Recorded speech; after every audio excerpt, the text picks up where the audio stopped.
शुरू करने से पहले मैं आपसे एक सवाल पूछना चाहता हूं। क्या आपने कभी किसी फैसले के किनारे खड़े होकर खुद को रोका है? इसलिए नहीं कि रास्ता साफ नहीं था, बल्कि इसलिए कि आपने गिरने की हर संभावना अपने दिमाग में बना ली थी। ये कहानी उस आदमी की है जिसने अपने मन में सैकड़ों पुल बनाए, लेकिन एक भी पार नहीं किया। अर्जुन को लोग बहुत संभल कर चलने वाला कहते थे। बातों में सावधान, फैसलों में सावधान, सपनों में भी सावधान। लोग उसकी समझदारी की तारीफ करते थे, लेकिन जब रात होती थी, कोई नहीं देख पाता था कि उसके मन में क्या चलता था। उसका दिमाग एक अदालत बन जाता। हर सोच पर सवाल, हर फैसले पर दोबारा बहस। अगर मैं असफल हो गया तो? अगर लोग हंसने लगे तो? अगर मैंने गलत रास्ता चुन लिया तो वो रुक जाता। और रुकना सुरक्षित लगता था, जब तक कि वो दर्दनाक ना हो जाए। एक शाम अर्जुन शहर के बाहर एक नदी के सामने खड़ा था। नदी के ऊपर एक संकरा लकड़ी का पुल था। कुछ खास नहीं, कोई खतरा नहीं। फिर भी अर्जुन जड़ हो गया। पानी गहरा नहीं था, पुल टूटा नहीं था, लेकिन उसके मन ने कहना शुरू कर दिया, अगर लकड़ी टूट गई तो? अगर फिसल गए तो? अगर सब देख रहे हों तो? समय बीतता गया।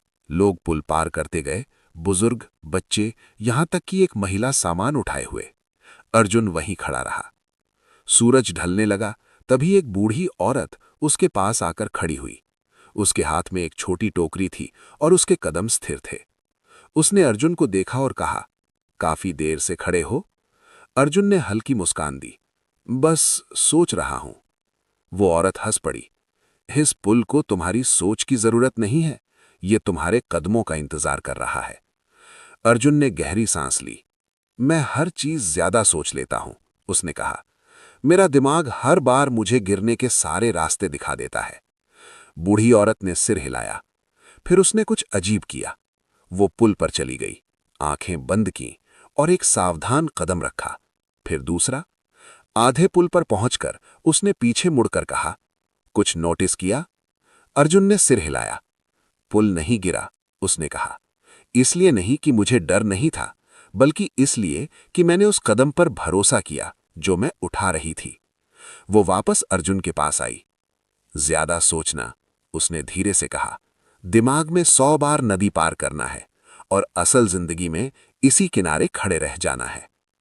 ये शब्द अर्जुन के दिल में उतर गए। अर्जुन ने फिर पुल की ओर देखा। इस बार उसने गिरने की कल्पना नहीं की, उसने सिर्फ कदम की कल्पना की। बस एक। उसने अपना पैर पुल पर रखा। पुल नहीं हिला, नहीं टूटा। कदम दर कदम। जब वो दूसरी तरफ पहुंचा तो कुछ अनोखा हुआ। वो हंस पड़ा। इसलिए नहीं कि पुल आसान था, बल्कि इसलिए कि वो कभी दुश्मन था ही नहीं। उस रात अर्जुन ने एक बात समझी। जिंदगी के ज्यादातर पुल नहीं गिरते, वे बस इंतजार करते हैं इस बात का कि हम गिरने के बारे में सोचना बंद करें और चलना शुरू करें। तो अगर आप भी इस वक्त किसी फैसले के किनारे खड़े हैं, ना आगे बढ़ रहे हैं, ना असफल हो रहे हैं, बस सोच रहे हैं, तो याद रखिए, पुल को आपकी निश्चितता नहीं चाहिए, उसे आपके साहस की जरूरत है। और साहस साफ समझ आने के बाद नहीं आता, साफ समझ कदम उठाने के बाद आती है।